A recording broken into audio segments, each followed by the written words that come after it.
దేవునితో సంబంధాన్ని కలిగి మనము దేవుడిని ఎవరికి దగ్గరగా నివసించాలి? ఎట్లా నివసించాలా?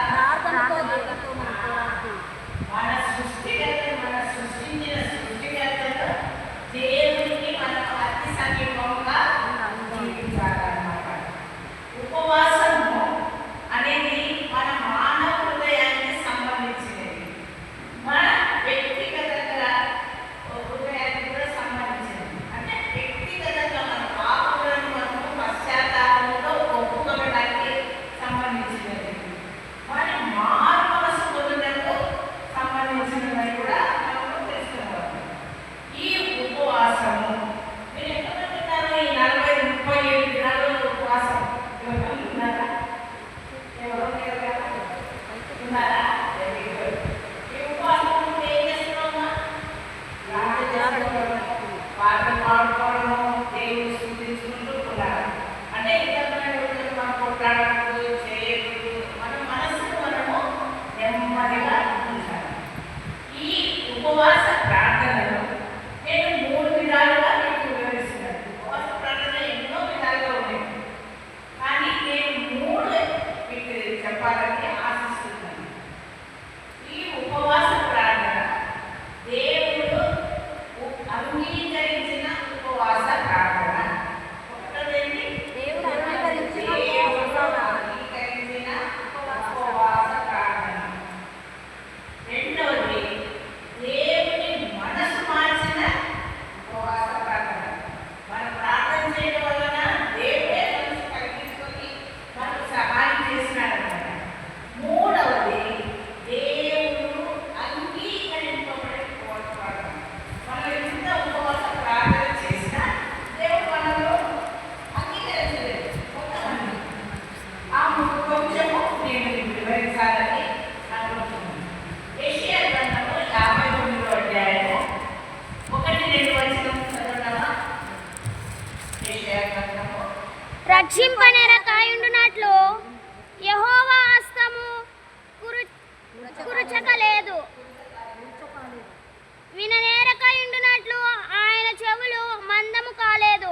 మీ దోషములు మీకును మీ దేవునికి అడ్డముగా వచ్చెను, మీ పాపములు ఆయన ముఖమును మీకు మరుగుపరచెను గనుక ఆయన ఆలకింపకున్నాడు. ఎందుకు ఆలకింపకున్నాడమ్మా? రక్షింపబడని యెహోవా హస్తము కురుచకలేదు, విననేరకయుండునట్లు ఆయన చెవులు మందము కాలేదు. మీ దోషములు మీకును మీ దేవునికి అడ్డముగా వచ్చెను. మీ పాపములు ఆయన ముఖమును మీకు నిదానంగా ఆయన ఆలకించుకున్నాడు. అంటే ఇక్కడ ఇశ్రాయేలు ప్రజల గురించి దేవుడు చెప్తున్నారు. ఏమంటున్నారు? ఇశ్రాయేలు ప్రజలారా, మీ ప్రార్థనలు దేవుడు వినడం లేదని అనుకోవద్దు. మీరు ఆయన ఎప్పుడు మిమ్మల్ని రక్షించడానికి, కాపాడడానికి శక్తివంతమైన హస్తం ఎల్లప్పుడూ మీ మీద సిద్ధంగానే ఉందని ఈ యెషయా ప్రవక్త ద్వారా బయటపరిచినారన్నమాట.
అంతటా కిర్యతారీము వారు వచ్చి యెహోవా మందసమును తీసుకొని పోయి కొండ యందుండే అబినాదాబు ఇంట చేర్చి దానిని కాపాడుటకై అతని కుమారుడైన ఎలియాజరును ప్రతిష్ఠించిరి. మందసము కిర్యతారీములో నుండిన కాలము 20 సంవత్సరములాయెను. ఇశ్రాయేలందరూ యెహోవాను అనుసరింప దుఃఖించుచుండగా సమూయేలు ఇశ్రాయేలందరితో ఇట్లనెను, మీ పూర్ణ హృదయముతో యెహోవా యొద్దకు మీరు మల్లుకొనిన ఎడల అన్య దేవతలను అష్తారోతు దేవతలను మీ మధ్య నుండి తీసివేసి పట్టుదల కలిగి యెహోవా తట్టు మీ హృదయములను త్రిప్పి ఆయనను సేవించుడి. అప్పుడు ఆయన ఫిలిష్తీయుల చేతిలో నుండి మిమ్మును విడిపించును. అంతటా ఇశ్రాయేలు బయలు దేవతలను అష్తారోతు దేవతలను తీసివేసి యెహోవాను మాత్రమే సేవించిరి. యెహోవాను మాత్రమే సేవించినారు.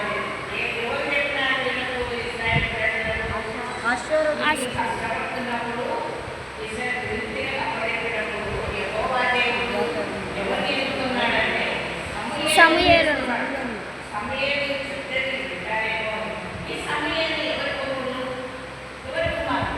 హన్న హన్న హన్న దేవుని చేత ప్రవక్త దేవుని చేత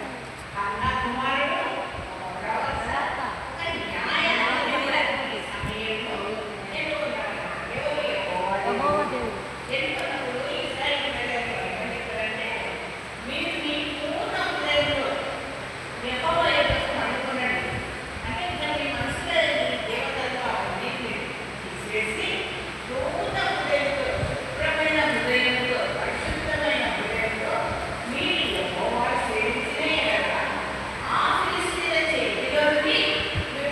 విడిపించును.